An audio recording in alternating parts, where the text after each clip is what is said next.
Welcome और welcome back to my channel. I hope आप सभी लोग खुश होंगे, स्वस्थ होंगे, मस्त होंगे। तो भाई लास्ट वीडियो में मैंने आप लोगों को मलेशिया घुमाया था। बहुत ही अच्छी जगह है, बहुत ही अच्छी कंट्री है, साफ़ सुथरी है।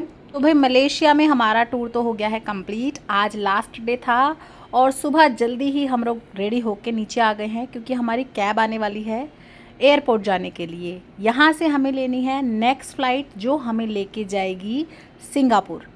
तो हमारा जो टूर था वो 2 कंट्री का था, मलेशिया प्लस सिंगापुर। तो मलेशिया हम पहले गए थे और अब हम जा रहे हैं सिंगापुर।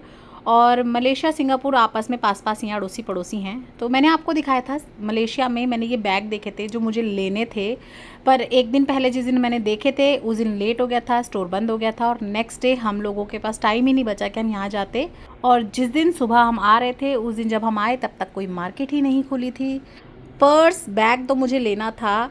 तो सिंगापुर एयरपोर्ट पे बेटी बोली मम्मी यहाँ से लेंगे, आप ब्रांडेड पर्स भी ले लोगी। और आपको पता है क्योंकि यहाँ पे सिंगापुर की ही ये ब्रांड है तो आपको हमारे इंडिया से जो है 50% पे मिलता है यहाँ पे, और ड्यूटी फ्री भी है तो बहुत ही चीप पड़ेगा, ले लेते हैं।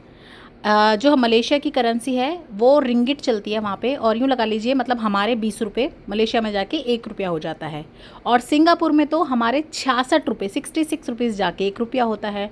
दोनों ही कंट्री हमारे इंडिया से तो काफ़ी महंगी है। पर बेटी की वो 50% ऑफ, ड्यूटी फ्री, वो सारी बहकी बहकी बातें सुन के भाई मैं बहक गई और मैंने भी पर्स देखने शुरू कर दिए। सच्ची बताऊँ मुझे ब्रांड का बिल्कुल चस्का नहीं है, मुझे ब्रांड्स वगैरह बिल्कुल पसंद नहीं है। ब्रांडेड पर्स वगैरह लेने से अच्छा मुझे लगता है सोने चांदी की कोई चीज़ ले लो, चांदी का पर्स ले लो, वो ज़्यादा बेटर है। पर फिर मैंने सोचा कि देखो 2-3-4 हज़ार के पर्स में तो मैं इन्वेस्ट करने ही वाली थी बढ़िया से में, ये थोड़ा सा ज़्यादा पड़ जाएगा, अगर कह ही रही है बेटी इतना सस्ता पड़ेगा। मैं भी खुश हो गई। पर पहला झटका मुझे जब लगा जब हम बिल देने लगे और उन्होंने बोला कि आपको ड्यूटी फ्री नहीं मिलेगा क्योंकि आप मलेशिया से आए हो, मलेशिया से आने वालों के लिए ड्यूटी फ्री नहीं है। ये रूल शायद उन्होंने मलेशिया के एयरपोर्ट को, मलेशिया कंट्री को सपोर्ट करने के लिए, प्रमोट करने के लिए किया था शायद से। मैंने सोचा ड्यूटी फ्री में कितने ही बच जाते, चलो कोई नहीं, क्योंकि एक बार दुकान में चढ़ने के बाद बिना सामान लिए मेरे पतिदेव उतरने तो देंगे नहीं। दूसरा झटका जब लगा जब मैंने हिसाब लगाया और मुझे पता चला अगर मैं सिंगापुर से वो 4-5 पर्स खरीद लेती तो वो मुझे ज़्यादा सस्ते पड़ते बजाय ये एक ब्रांडेड पर्स के।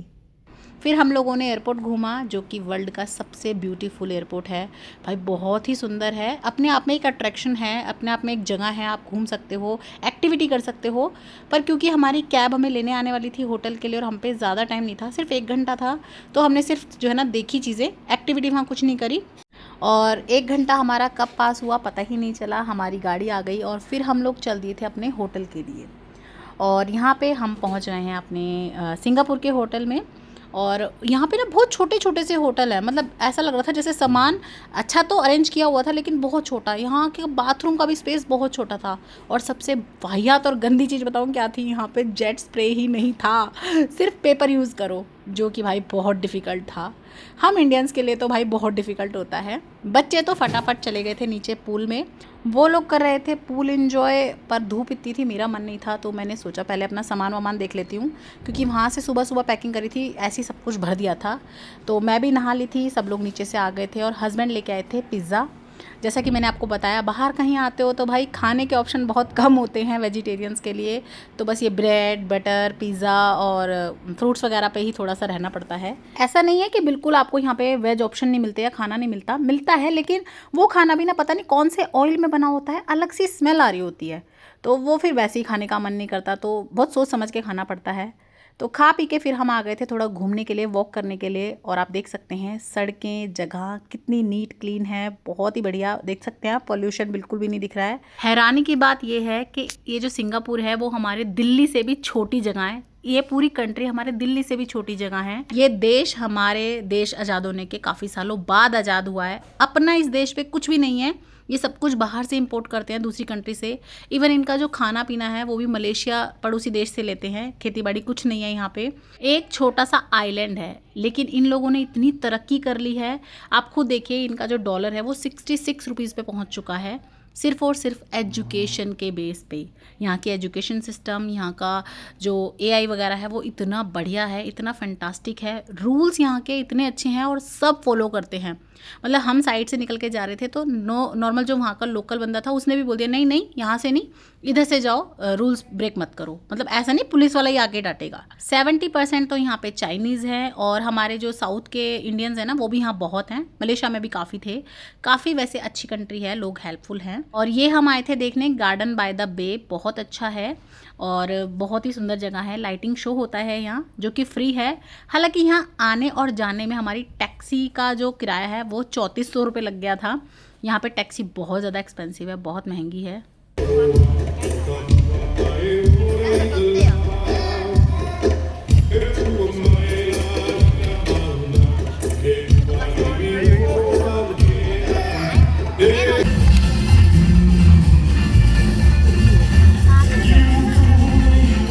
और मोस्टली जितने भी अट्रैक्शन हैं, जो भी घूमने की जगह हैं, वो यही हैं, इसी जगह में हैं आसपास। जैसे कि मैंने बताया दिल्ली से तो छोटी ये पूरी की पूरी कंट्री है। और यहाँ अगले दिन हम तैयार हो गए थे सिटी टूर के लिए। तो यहाँ मैंने ये वाइट वाला गाउन पहना था अपना कलरफुल सा, इसके ऊपर मैंने ये मोतियों का नेकलेस पहना। और देखो मैं कितनी समझदार हूँ ना, अपने घर की स्कूटी की चाबी भी पर्स में रख के लाई हूँ। भाई क्या पता यहाँ भी स्कूटी चलानी पड़ जाए, गलती से रख के ले आई। क्योंकि हम उस दिन जूडियो गए थे तो यही पर्स में लेके गई थी, चाबी इसी में रह गई। हालांकि एक और है घर पे, तो मैंने सोचा चलो आज ये वाला पर्स लेते हैं, वरना पतिदेव कहेंगे अलग अलग रख के क्यों लाइए जब लेने नहीं होते। तो मैं यहाँ पे यही देख रही थी कि क्या पहनूं क्या ना पहनूं। और मैंने सोचा ये वाला चश्मा लगाऊंगी आज, वाइट वाला। वो तो बेटी ने छीन लिया। फिर मुझे याद आया अरे मैं ये भी तो लेके आई हूँ जो मैंने हेयर एक्सेसरीज बनाई थी अपनी, काफ़ी अच्छी लगेगी आज इस गाउन पे। हालांकि ये बीची सी लुक है पर चलो आज इसे भी ट्राई करते हैं। नेक पीस मैंने निकाल दिया था वरना बहुत ज़्यादा हैवी हो गया था, तो ये नहीं पहनते हैं, सिर्फ बालों में ये मैंने कलरफुल से लगा लिए हैं। और अब यहाँ पे मैं हो गई हूँ रेडी। चलिए आज हम चल रहे हैं यहाँ के सिटी टूर के लिए। तो सबसे पहले हम जहाँ रात को आए थे गार्डन बाय द बे देखने, उसी के साइड में था ये कैप्सूल, जो मैंने अभी आपको लास्ट में रिंग सा दिखाया था लाइटिंग वाला, ये वही है। इसमें बैठ के आप पूरी सिंगापुर सिटी को जो है देख सकते हो, पूरी सिटी का नज़ारा ले सकते हो। और इसकी जो टिकट थी वो 2600 रुपये पर पर्सन थी, जो कि मुझे सच बताऊं तो वर्थफुल नहीं लगी। मतलब ये लगा लो 10,000 से भी ज़्यादा हमने पे किए थे ये सिटी टूर करने के लिए, ये देखने के लिए। शायद हम रात को देखते तो भी ये थोड़ा अच्छा लगता लाइटिंग वाइटिंग के साथ। दिन में तो नीचे से भी बिल्डिंग दिख ही रही थी, बहुत ज़्यादा मुझे अच्छा नहीं लगा। और उसके बाद ये थी सिंगापुर का सबसे मेन अट्रैक्शन मरलायन, जो आपने देखा होगा पिक्चर्स में भी, यहीं से पता चलता है अच्छा सिंगापुर गए हैं घूमने या सिंगापुर है। ये सारी जितनी भी अट्रैक्शंस थी वो आसपास ही थी, तो हमने ये घूमा। और धूप इतनी थी, गर्मी इतनी थी, बस पूछो मत, बेहाल। पर मिनट मिनट में यहाँ मौसम चेंज होता रहता है, कब हुम्मस होती है, कब बारिश हो जाती है, फिर एकदम से बादल आ जाते हैं, सब चीज़ें एक साथ चलती हैं। और देखिए कितना अच्छा यहाँ पे रूल है, अगर आपको रोड क्रॉस करनी है इस तरह से आप स्विच दबा दीजिए और 1-2 मिनट में ही आपका जो है सारा ट्रैफिक रुक जाएगा। फिर आपके लिए सामने साइन आएगा कि आप चल सकते हो, उसके बाद आप रोड पे जाओ, कहीं से कोई ट्रैफिक नहीं आएगा। और अगर रेड लाइट हो भी जाती है तो भी जब तक आप क्रॉस नहीं कर लोगे कोई गाड़ी नहीं निकलेगी। हमारे इंडिया की तरह नहीं कि हाथ दिया और निकल लो भाई, फिर चाहे कोई व्हीकल कितनी तेज़ आ रहा है, या व्हीकल वाले भी ये नहीं सोचते कोई निकल रहा है उन्हें पहले निकलना है, ऐसा यहाँ नहीं था। सब ड्राइवर बहुत आराम से गाड़ी चलाते हैं और अगर आप निकल रहे हो ना तो वो गाड़ी रोक देंगे कि भाई आप आराम से जाओ। तो सिटी टूर हमारा डन हो गया था। पहले हम होटल गए, चेंज वगैरह करा, उसके बाद हम आ गए थे खाना खाने के लिए। तो यहाँ पे लिटिल इंडिया करके जगह है जहाँ पे आपको जाते ही पता चल जाएगा थोड़ा सा भाई इंडियन टच। वहाँ पे थोड़े रूल्स वूल्स भी कम फॉलो कर रहे थे लोग, पर चीज़ें वगैरह थोड़ी ठीक मिल जाती हैं। और सबसे बढ़िया बात, इंडियन खाना मिल जाता है। तो भाई हमने यहाँ पे अपना बहुत दिनों बाद अपना इंडियन खाना खाया, दाल मखनी, शाही पनीर और नान। और खाना भाई अपने इंडिया से भी ज़्यादा टेस्टी, बहुत ही यम्मी टेस्टी, सच्ची बता रही हूँ। मतलब मन तृप्त हो गया। फाइनली हमने यहाँ पे 6-7 दिन बाद खाना खाया था इंडियन, और सच में मज़ा आ गया खाना खा के। और ये था लिटिल इंडिया। अगर आप लोग भी कभी जाएं तो अगर आप सिंगापुर जा रहे हो तो लिटिल इंडिया में आपको खाने के काफ़ी ऑप्शन मिल जाएंगे और अच्छे मिल जाएंगे। उसके बाद हमने रूम पे आके रेस्ट किया। अब था नेक्स्ट डे, और आज हमने कुछ भी ना ज़्यादा नहीं घोच पोच रखा था। आज हमने कुछ भी ऐसा नहीं रखा था कि हम कहीं जाएंगे दूर निकलेंगे। आज हमने थोड़ा वॉकिंग डिस्टेंस पे ही थोड़ी चीज़ें कवर करी, थोड़ा अपने जो है आराम किया, होटल में ही ज़्यादा रुके हम, और स्विमिंग वगैरह करी बच्चों ने, बस ऐसे ही टाइम स्पेंड करा। और यहाँ अब हम शाम को थोड़ा घूमने जा रहे थे तो मैं वही उसी के लिए रेडी हो रही थी। तो मैंने अपना ये वाला सेट पहना गोल्ड का, और काफ़ी अच्छा लग रहा था मुझे। लेकिन मैं ना ये वाले इयररिंग्स भी ख़रीद के लाई थी जो कि मेरी टॉप से बिल्कुल मैच थे। तो मैंने सोचा ये वाले पहनूंगी। अब मैं कंफ्यूज हो रही थी, ये मैं जो लेके आई हूँ मैचिंग के वो पहनूं या गोल्डन वाले पहनूं। फिर मैंने सोचा आज वैसे भी बहुत ज़्यादा कुछ तो करना नहीं है, अपना नॉर्मल रहते हैं, आसपास ही घूमेंगे मॉल वगैरह में। तो मैंने अपने यही वाले इयरिंग्स पहन लिए थे।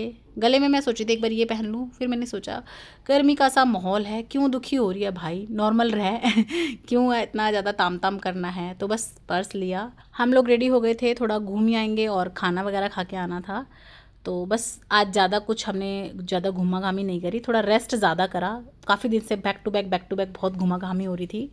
और आज हम जाने वाले हैं ख़ास जगह पे, जो कि स्पेशल थी इस टूर की, मेरे बच्चों की स्पेशल, जिसके लिए वो सिंगापुर आए हैं। तो यहाँ पे सबसे पहले हम हुए हैं रेडी, और आप देख सकते हैं खूब अच्छा खासा मैंने मेकअप वेकअप कर लिया है, लाइनर काजल ब्लश वगैरह लगाया। और ये लिपस्टिक तो भाई बहुत अमेजिंग है, मैंने आपको दिखाई थी जूडियो के हॉल में। बहुत ही लाइट वेट है, लगता ही नहीं कि कुछ पहना हुआ है, बहुत ही अच्छी थी। और ब्लाइट करके नाम था। इस सैंडल के अलावा मैं 3 जोड़ी फुटवेयर और लेके आई हूँ, लेकिन भाई ये इतने कंफर्टेबल लगते हैं मुझे कि बस यही पहने जाती हूँ। मैंने और तो पहने नहीं, एक दिन शूज़ और पहने थे, बाकी तो कुछ पहना ही नहीं। और आज हम आए हैं यूनिवर्सल। तो भाई ये वो जगह है जहाँ आने के लिए मेरे बच्चे बेताब थे। इसी की वजह से हमारा ये टूर प्लान हुआ इस बार का सिंगापुर का, क्योंकि मेरे बच्चों को यहाँ आना था। एंटर करते ही भाई सचमुच लग ही रहा था कहीं फॉरेन कंट्री में आ गए। बिल्कुल अच्छे से, बहुत ही सुंदर से जो है डिज़ाइन किया हुआ था यहाँ पे सब कुछ। बहुत ही नीट सी रोड वगैरह बनाई हुई थी यहाँ पे ना, अलग अलग कंट्री का सा जो है बनाया हुआ था चीज़ें, और बहुत ही मतलब अच्छी थी। घुसते साथ ही मज़ा आ गया देख के, हाँ भाई हम कहीं आए हैं। सुबह हम लोग यहाँ पे 10 बजे पहुँच गए थे। और ये एक पार्क की तरह है जहाँ पे आपको सारे झूले वगैरह मिलेंगे। आप देख सकते हैं मेरे बच्चे तो घुसते साथ ही ऐसे भाग गए हमें छोड़ के, जैसे हमारे साथ है ही नहीं। लेकिन ये बहुत एक्सपेंसिव जगह थी, लेकिन जितनी एक्सपेंसिव थी ना उतना ही भाई इसने वसूल भी करवा दिया। हालांकि मेरे पति देव की जो टिकट है ना उसके पैसे हमारे ख़राब हुए। पर पर्सन 8,500 की एक जने की टिकट थी, 34,000 के आसपास हमारे लगे। बच्चों ने तो सारे वसूल लिए, मैंने भी आधे वसूल लिए, पति देव ने ख़राब करवा दिए। लेकिन जो एक्सपीरियंस था ना वो तो नेक्स्ट लेवल था। आप भी इंजॉय करिए।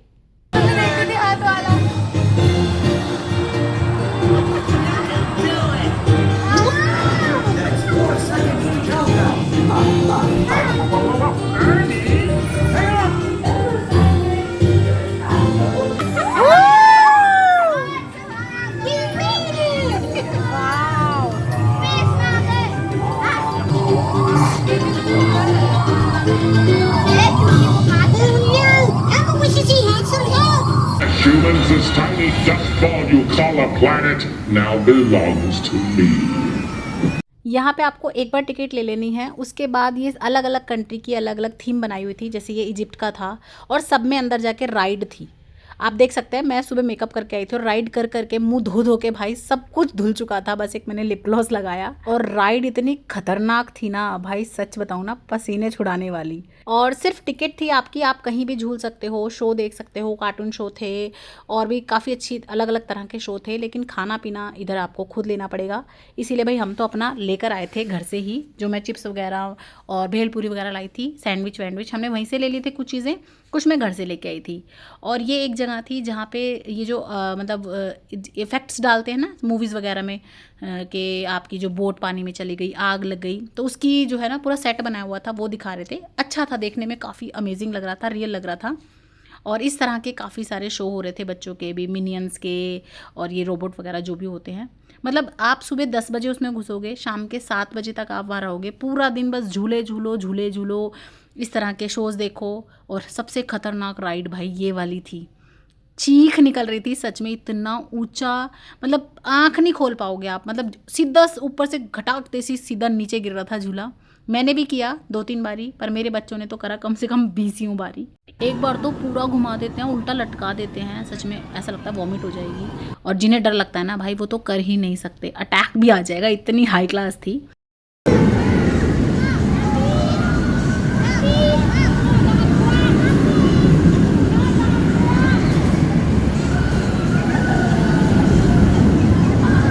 और सुबह 10 बजे घुसने के बाद कब शाम के 7 बजे पता ही नहीं चला। और मेरे बच्चों का तो अभी तक पेट नहीं भरा है, उन्हें तो था अभी एक बार और कर लें प्लीज़।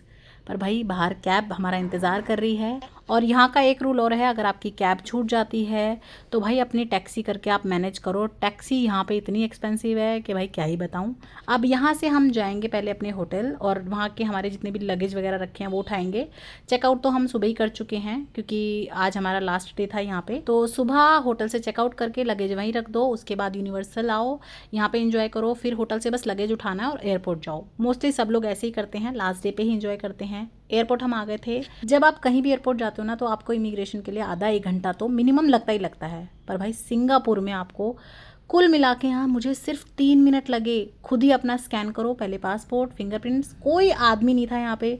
भाई एआई यहाँ पे तो सबकी जॉब खा चुका है। भाई यहाँ तो सिस्टम मतलब बहुत ही ऊपर पहुँच चुका है। रात को 2:30 बजे की हमारी फ़्लाइट थी और इंडिया और सिंगापुर के टाइम में ना 2.5 घंटे का डिफरेंस है, वो 2.5 घंटे आगे चलता है। यहाँ अगर 1 बजे हैं तो वहाँ 3:30 बज रहे होंगे। रात के 2:30 बजे की हमारी फ़्लाइट थी, पकड़ी, सुबह हम अपने घर, अपने इंडिया, अपने देश पहुँच गए थे। तो ये सिंगापुर का ट्रिप, ये टूर आपको कैसा लगा, व्लॉग कैसा लगा, कमेंट करके ज़रूर बताइएगा।